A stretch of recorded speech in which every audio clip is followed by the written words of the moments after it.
رسول اللہ صلی اللہ علیہ وآلہ وسلم نے تراویح کی نماز کے لیے باہر تشریف لائے تو آپ نے نماز تراویح پڑھائی. پہلے دن پڑھائی تو صحابہ کو شوق ایسا لاحق ہوا، انہوں نے جا کے لوگوں کو بتایا آج رسول اللہ صلی اللہ علیہ وسلم نے بہت طویل نماز پڑھائی.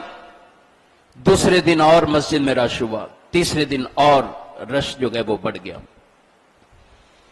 نبی پاک صلی اللہ علیہ وآلہ وسلم نے جب یہ دیکھا تو اگلے دن آپ تراویح کی نماز کے لیے باہر تشریف نہ لائے.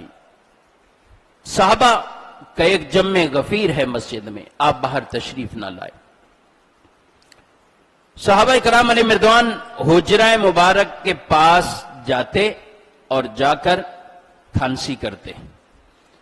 نبی پاک علیہ السلام کی بارگاہ کا ادب یہ اللہ نے قرآن میں بیان فرمایا گیا کہ جب وہ اپنے حجرے میں ہوں تو میرے محبوب کو کوئی بھی باہر سے آواز دے کر باہر نہ بلائے.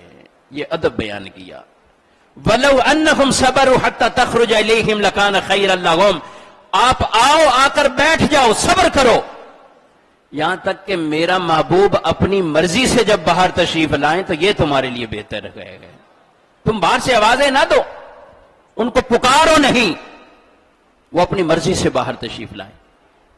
رسول اللہ صلی اللہ علیہ وآلہ وسلم ساری رات ہی گویا کہ اس طرح بیت جاتی ہے، باہر تشریف نہ لائے.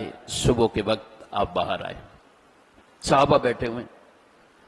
اس انداز سے نبی پاک صلی اللہ علیہ وسلم نے فرمایا میں نے تمہاری کھانسی کی آوازوں کو بھی سنا ہے.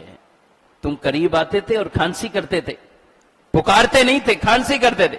کہا میں نے آوازوں کو سنا ہے، لیکن میں باہر اس لیے نہیں آیا کہ مجھے یہ خوف لاحق ہو گیا کہ کہیں تراویح کی نماز بھی میری امت پر اس طرح فرض نہ ہو جائے. تو 5 کے ساتھ اگر تراویح بھی فرض کا درجہ لے جاتی تو پھر جو اس کو نہیں پڑھے گا تو پھر وہ فرض کا گناہگار ہوگا. اس لیے اپنے شفقت کرتے ہوئے فرمایا اب تم تنہا تنہا پڑھا کرو، اپنے اپنے علاقوں میں پڑھو، گھروں میں پڑھو. کیونکہ صحابہ شوق سے دور دور سے آنے لگ گئے. فرمایا اپنے اپنے ہاں پڑھو. میں اب تراویح کی جماعت آپ نے پھر نہیں فرمائی. پھر پوری زندگی تراویح کی نماز ہوتی رہی، جماعت نہیں ہوتی تھی. پھر سیدنا ابو بکر صدیق کا دور آیا، 2 رمضان آئے، آپ نے جماعت نہ کروائی.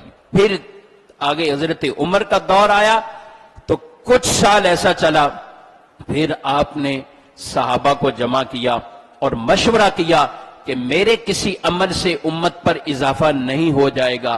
رسول اللہ صلی اللہ علیہ وآلہ وسلم نے تو جماعت نہیں کروائی، اس طرح مسلسل نہیں کروائی. میں چاہتا ہوں ایک قاری کے پیچھے جمع ہو جائیں، بہت سے لوگ اس طریقے سے قرآن کو سن لیں گے.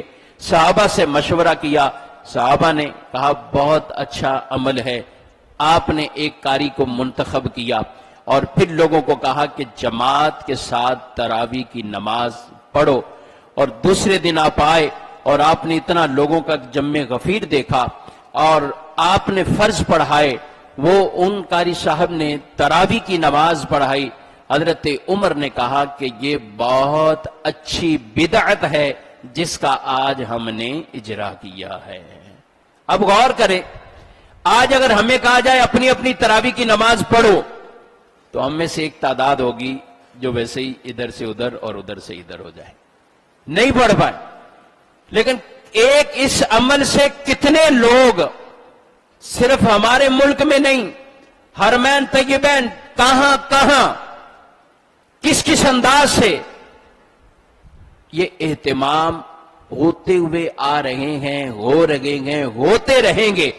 جتنے لوگ اس عمل کی وجہ سے اجتماعی طور پر تراویح کی نماز میں شریک ہوتے ہیں، ان کا ثواب ان کو تو ملے گا، لیکن ان کی تعداد کے برابر یہ ثواب اللہ حضرت عمر کو بھی عطا فرمائے گا جنہوں نے اس نیک عمل کا اجرا کیا ہے، اس اچھے عمل کو شروع کیا.